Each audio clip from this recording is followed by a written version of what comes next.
The video that you're watching right now sort of sums up this channel in a lot of ways.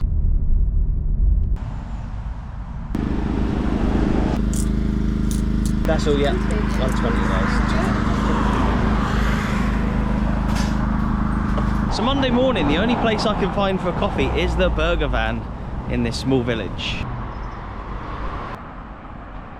Why does this video sum me and my channel up? Well, last night I was at Scotland v Norway, one of the greatest achievements in Scottish football in this century, really. One of the biggest games in one of the biggest stadiums in the country. Yet today, I'm making a video about a bottom tier team. Technically they're the bottom tier, technically they're not. It's a little bit confusing. They're as low as they can go in the tiers of the east of Scotland, but there is a tier below them in the west of Scotland. So the lowest you can go in the east is the 9th, but there is an additional 10th tier in the west. Interestingly, 2 seasons ago they played in that bottom tier in the west, so they've actually swapped the bottom tier in the west for the bottom tier in the east just 2 seasons ago, and they're currently doing well in the bottom tier of the east. They're second, I think, at time of recording, so they are doing very well. It's an interesting story, but why did they swap the bottom tier of the west for the bottom tier of the east? Or just look at where we are geographically right now. They do straddle the east and the west. We're right in the heart, the middle of Scotland. We're in between Glasgow and Edinburgh. This town, old coal mining village, old coal mining village, used to be a stop off for when people would travel between Glasgow and Edinburgh by horse and carriage way back in the 1800s. So this is an old village.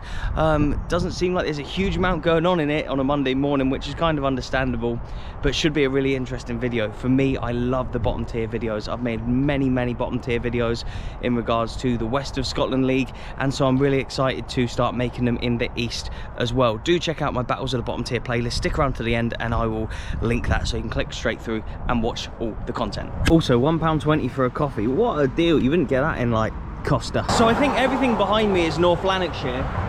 That's like the village where we've just been and had a coffee and stuff. And then look, that sign says West Lothian, and if we walk this way ever so slightly, we're in West Lothian now, and that is the stadium. So you can sort of understand why they've had to swap leagues. North Lanarkshire, West Lothian.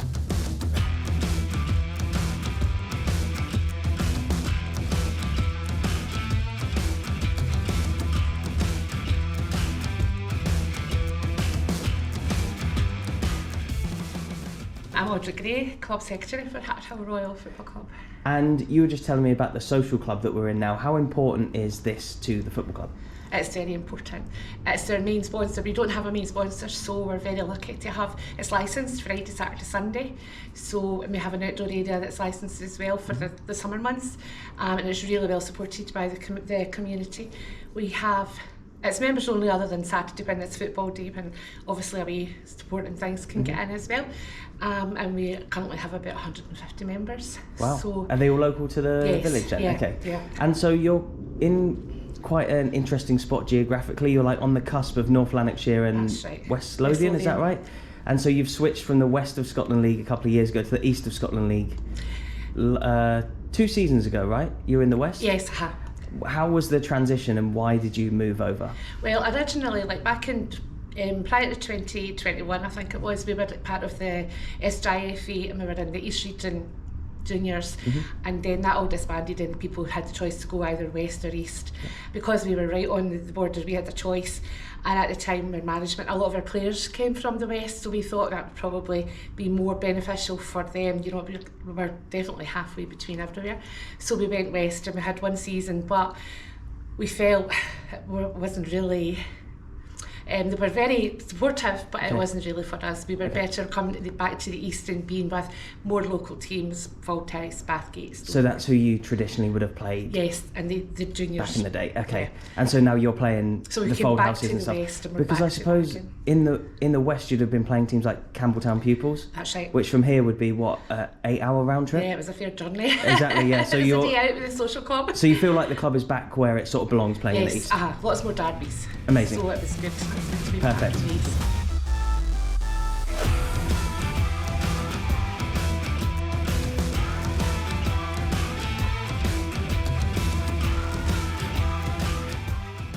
Tom, you're on the committee here? Yes. And you've been involved with junior football since 1960? Well, from the juvenile stage in 1968, I joined at Harthill United, and I was there until we won the Scottish Juvenile Cup. We beat Clydebank Juveniles 4-1 at Whitburn Juniors Park, and then when I fell away from that, the club went down, and I joined an amateur team with the West End Bar it was, and then we got into the Glasgow Edinburgh League in the bottom league, but 92 Harthill Royal amateurs were stepping up to the juniors ranks, and that's when you got involved, right? And so they were amateur before they became like junior, which is like the sort of main non-league competition. Yeah. And me and another man, we joined the committee of the amateur team, so as we took their place in the Premier League amateurs in Edinburgh League, and they weren't the best pleased because we only joined it maybe 3 or 4 months before they moved up junior, but we just changed the name to, it was Harthill Amateurs, and we done all right in there. And then when it finished, you became Harthill Royal. Came back in and got on. We started on the committee in the Royal.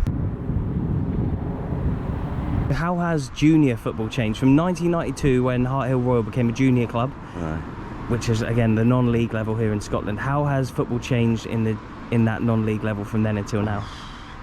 It's a big new, the difference. Some clubs, it comes to money, well, this being a wee village, we didn't have the same kind of budget, so money, and some players are really looking for more than what we can afford, so consequently we missed out on some of the better players.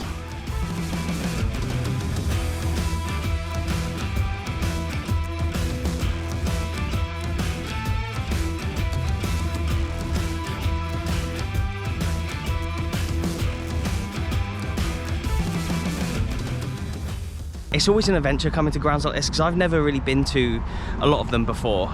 These like smaller non-league grounds, sort of in towns and villages that I would never really go to, apart from for the football. And Harthill's the same. Harthill Royal Football Club. What a cool club this is! An amazing ground. Look at this, so non-leaguey. And what I like about it is, despite the fact that obviously clubs like this, they do struggle from month to month for money, of course they do, but they've got a good social club that keeps things going. But look at this, so many non-league grounds I go to, the lines are so wonky. That is as straight as anything, and they've got these new barriers going up as well. So despite like I say, all the financial worries that clubs like this have, they are still making improvements. They have some great volunteers here running things. How many fans do you usually get at games then? It can vary depending on the weather. Depends on, but usually maybe between about 80 to 100. That's not too bad. Yeah, for a club of this size, that must be one of the better we have ones a in the fair league. amount of season ticket holders as well. Okay. So nice. Yeah. And so footballing wise this season, then you're second in the league. What are the plans for the club in the future going forward? Just to keep working our way up through the leagues. Okay. The manager this year, Alan Davidson, he joined us in December. I mean, we've had, we've maybe been 5th or 6th in the league in previous years. Then we were at the bottom for the last couple of years for various reasons. And then he joined us in December, and what a difference! He's got ambitions to just go through the leagues. So it's very contagious with him. And would you have a message for any local fans who might want to come and watch football? They might be disillusioned with the higher level stuff, the amount of money, the VAR. Yeah, I think you can't beat grassroots football. And the support and the banter that you get with all the guys standing round about, traditional snack bar, come up and get a pie and a pint and watch the game for less than a tenner. Ideal, bargain. Kids are in free, so you can bring them when they play in the kick pitch on a Saturday. Nice.